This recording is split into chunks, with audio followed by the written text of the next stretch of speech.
So, did y'all see that Delta Sigma Theta Sorority Incorporated expelled 5 members of their sorority for their participation on the VH1 show Sorority Sisters? And today, we just so happen to have 2 members of Delta Sigma Theta, Ms. Sheryl Lee Ralph, actress, author, activist. I love that. Goddess. That works. And Africa Miranda from Bravo's The New Atlanta, brand ambassador for Cream of Nature, and a performer. So ladies, we definitely want to get your take on all of this since your sorority is at the center of it. Yeah. Tell us what you think about the expulsion, the show itself, and all of that. I'm going to let you go first, Africa. Go on. Yeah, to me it was selfish, and it was also, you took a legacy of women that 102 years ago took it upon themselves to create this organization that is still here today, and now it's exposed the sorority to so much ridicule, to so much, it's just to hear all the things that people are now saying, like, oh, that's why Deltas are a gang, I never want to be in a sorority, this is what happens. Like, it breaks my heart. It's heartbreaking. It is. You know, what we saw on the screen was disturbing. Yeah. Now, first of all, nobody has asked me from leadership of Delta Sigma Theta Sorority Incorporated to speak. I have not gotten a call from Madam President. I love Delta Sigma Theta Sorority Incorporated. I love what it stands for. I love the idea of sisterhood.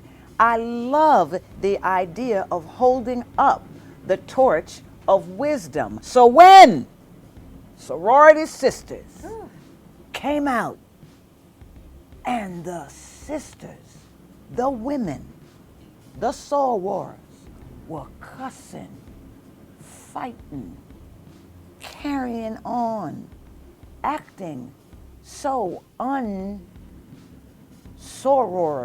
so unsisterly, so the legacy that we represent and hold high and respect. Do I think they deserved it?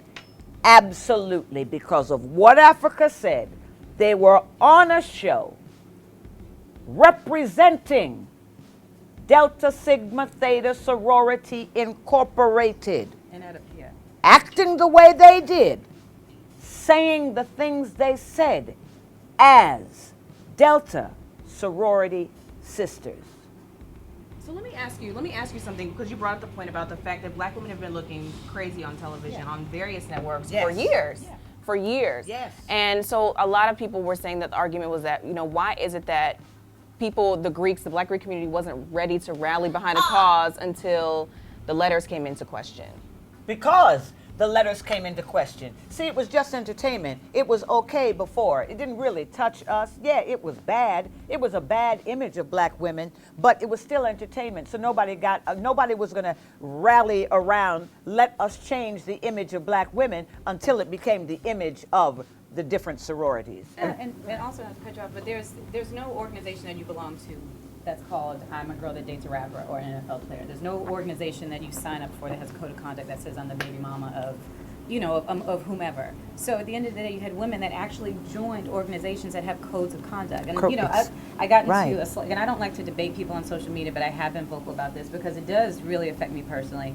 And when I explained it to one girl like this, she was like, well, I just felt like it was unfair. And I said, here's the thing. I said, nobody forced you to become a Delta, just like nobody forced you to become, to join the show, take part in this show. Membership is a privilege, it's not a right. When you become a member of any of the Divine Nine, just like a job, when you take a job at any Fortune 500 corporation, you sign a code of conduct. That's right. You don't do those things, these are the repercussions for your behavior. Say that again, though. Code of conduct. Right. I really think the code of conduct is so clear that they really couldn't have had any type of... It's clear! You get it. It's like saying I'm a rob. It's like they're just rules. So I'm just trying to understand what type of frame of mind you have to be in to completely disrespect something that you worked so hard to be a part of. This is called the turn up, because that's what it's called. It's called they're feeding, because I've done they feed you and it's like, oh my God, you guys are gonna be the da da da da. Yeah. And here's the thing, and if you're new to this, then you soak it up. Thank you, because first of all, they're all new. They know they're all new to it. They know what you is. Exactly. Why do you think you're cast? You think you're cast because you're a superstar? Right. No, you're cast because you have a weakness, They know what that weakness is. Is your weakness, do you have a lack of self-esteem?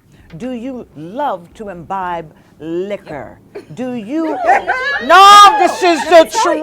Producers are the manipulators of life. Thank you. They can sit there and read you. They find people who are good for They content. read. And the reality is,